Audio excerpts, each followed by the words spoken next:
Thanks for talking to us, guys. It's a pleasure. I really love this movie. And as you can see, we love our Halloween movies here at Halloween Daily News. But I do think that every holiday deserves its own go-to slasher. And I think that's what you guys have delivered with this film. I'm wondering how much of that was on your mind, that this might be a repeat annual viewing for horror fans, much like we watch our favorite Halloween movies every October. I feel like this is a movie that you can watch any time of the year, not specific to Juneteenth. That's just the date we decided to, give it to the world.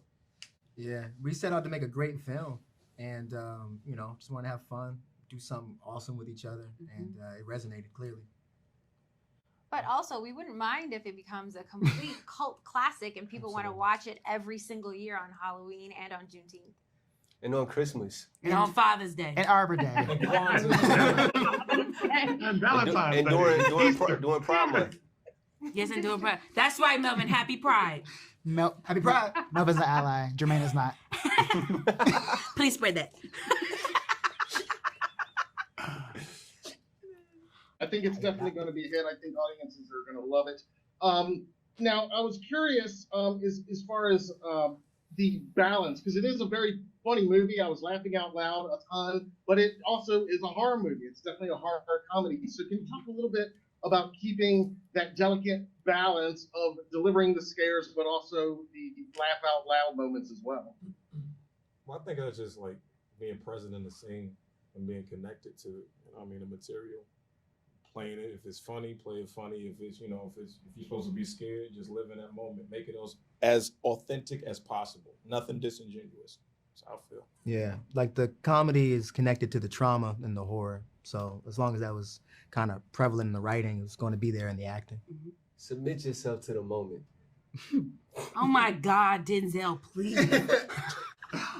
No, but Melvin was great. I will say there was a moment with me and Antoinette when we are like going back and forth about whether or not she's gonna stab the killer in his boot. Mm-hmm. And so I asked Antoinette if she would be willing to like do a little like hysteria back and forth, and we were just screaming at each other. So even though in that moment where it was like horror, a typical thriller moment, we're scary trying to figure this out, there was some comedy that we found in that moment. And I think that's because she's such a giving actor and she's willing to like play. So I know that I could pitch anything to her. So I feel like that's where a lot of comedy came from, which was surprise. Like there were things that we found in the moment that were maybe stereotypically just horror, but there was a lot of fun that we found. She was the opposite with me.